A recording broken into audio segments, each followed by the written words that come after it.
বিসমিল্লাহির রহমানির রহিম। আসসালামু আলাইকুম। আশা করি যে যেখানে আছেন আল্লাহ তাআলার অশেষ রহমতে অনেক অনেক ভালো আছেন। আজকে আপনাদের সাথে শেয়ার করব একদম ক্রিসপি ফুলকপির পাকোড়া রেসিপি।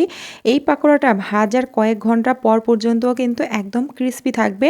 তো এটা খেতে অসম্ভব মজার। বাসায় একবার ট্রাই করলেই বুঝে যাবেন। ফুলকপির পাকোড়া অনেকেই হয়তো অনেকভাবে খেয়েছেন। একবার এইভাবে ট্রাই করে দেখুন। শুধুমাত্র একটা জিনিস এক্সট্রা এর মধ্যে অ্যাড করব। এতে করে ফুলকপির পাকোড়াটা অনেক বেশি ক্রিসপি হবে। প্রথমে আমি একটা ফুলকপি নিয়ে নিয়েছি, এরপর এটাকে কেটে নিচ্ছি। এই ফুলকপিটা কিভাবে সহজে পরিষ্কার করবেন সেটাও দেখিয়ে দিচ্ছি।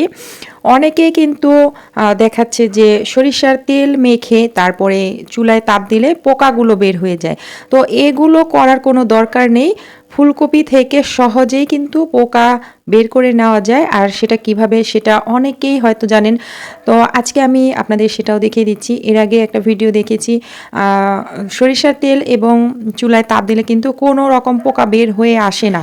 তো যাই হোক, আমি এইভাবে ছোট ছোট করে ফুলকপিগুলোকে কেটে নিচ্ছি। পাকোড়াটা যেরকম বড় করতে চান সেরকমভাবেই কেটে নিতে হবে।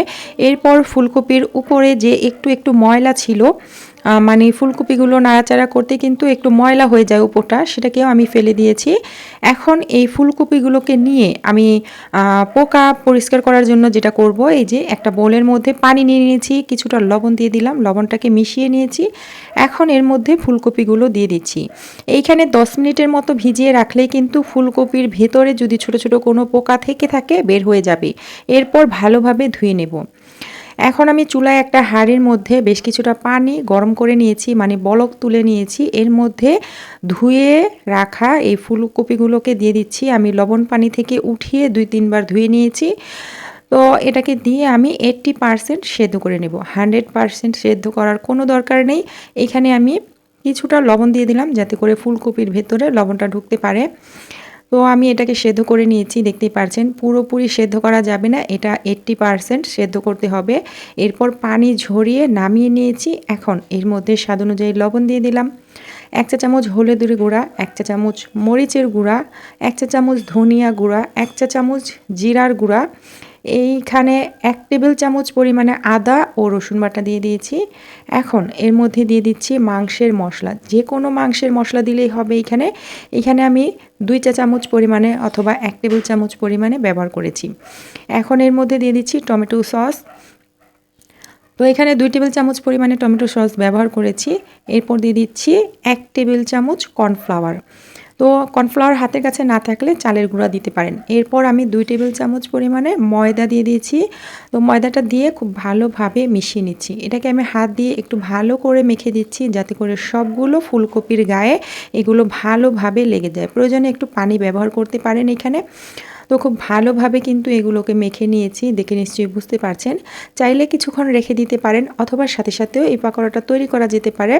তো আমি সামান্য একটু পানি এখানে ব্যবহার করেছি, মনে হচ্ছিল একটু ড্রাই, তাই পানি দিয়ে তারপরে মেখে নিয়েছি। এখন একটা বাটির মধ্যে 2 টেবিল চামচ নিয়ে নিলাম ময়দা। এরপর দিয়ে দিচ্ছি 1/4 চা চামচের মতো হলুদের গুঁড়া, 1/4 চা চামচ মরিচের গুঁড়া। এরপর দিয়ে দিচ্ছি 1 চা চামচ পরিমাণে মাংসের মশলা, 1/2 চা চামচ চাট মশলা দিয়েছি, এটা হাতের কাছে না থাকলে না দিলেও হবে। 1/2 চা চামচ পরিমাণে আদা রসুন বাটা, স্বাদ অনুযায়ী লবণ দিচ্ছি। লবণটা বুঝে দিতে হবে, এর আগে আমরা লবণ ব্যবহার করেছিলাম। এরপর এখানে দিয়ে দিচ্ছি সেই একটা জিনিস যে বলেছিলাম, এটা দিলেই এই ফুলকপির পাকোড়াটা অনেক বেশি ক্রিস্পি হবে। এটা হচ্ছে বেকিং সোডা। এখানে আমি 1/4 চা চামচ পরিমাণে দিয়েছি। 1/4 চা চামচ দিয়েছি কালো গোলমরিচের গুঁড়া। তো এরপরে আমি নর্মাল তাপমাত্রায় পানি অল্প অল্প করে দিয়ে একটা ব্যাটার তৈরি করে নেব। এই ব্যাটারটা খুব বেশি ঘন অথবা খুব বেশি পাতলা হবে না। তো ব্যাটারের ঘনত্বটা কেমন হবে সেটাও আপনাদের দেখিয়ে দিচ্ছি। তো এটা আমি গুলে নিয়েছি, দেখতেই পারছেন এরকম হবে। তো যে কোনো পাকোড়ার মধ্যে যদি সামান্য একটু বেকিং সোডা ব্যবহার করা হয় তাহলে কিন্তু পাকোড়াগুলো অনেক বেশি ক্রিস্পি হয়। তো এরপর আমি ফুলকপিগুলো যে মশলা মেখে রেখেছিলাম সেটা এর মধ্যে দিয়ে খুব ভালোভাবে ডুবিয়ে তারপরে উঠিয়ে নিচ্ছি। এটা চাইলে হাত দিয়েও করতে পারেন, চামচ দিয়েও করতে পারেন। উঠিয়ে নিয়ে এখন আমি এই ফুলকপিগুলোকে অরেঞ্জ কালার ব্রেড ক্রাম্বসের মধ্যে দিয়ে দিয়েছি, দিয়ে এটাকে এভাবে করে কোটিং করে নিচ্ছি। এটা পুরোপুরি অপশনাল, আপনারা চাইলে কিন্তু এই ব্রেড ক্রাম্বসটা না দিয়েও এই পাকোড়াগুলো তৈরি করতে পারেন, তবে এই ব্রেড ক্রাম্বসটা দিলে এটা খেতে অসম্ভব মজার হয়।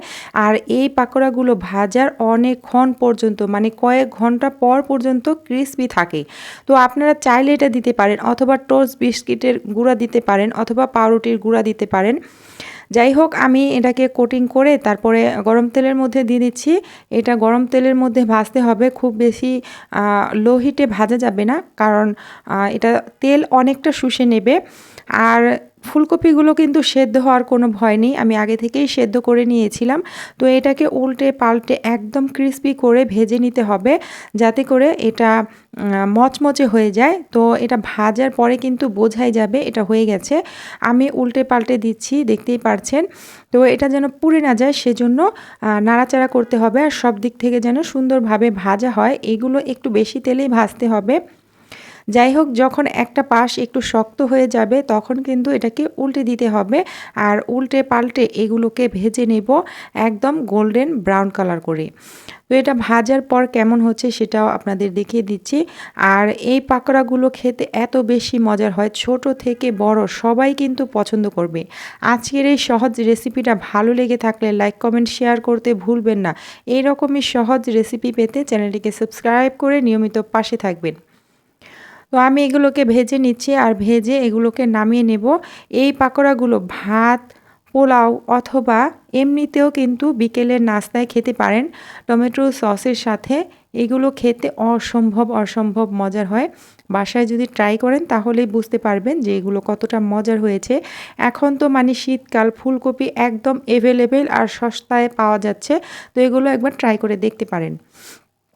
আমার এগুলো ভাজা হয়ে গেছে, আমি নামিয়ে নিচ্ছি। আর দেখতেই পারছেন মাশাআল্লাহ এগুলো কতটা সুন্দর হয়েছে।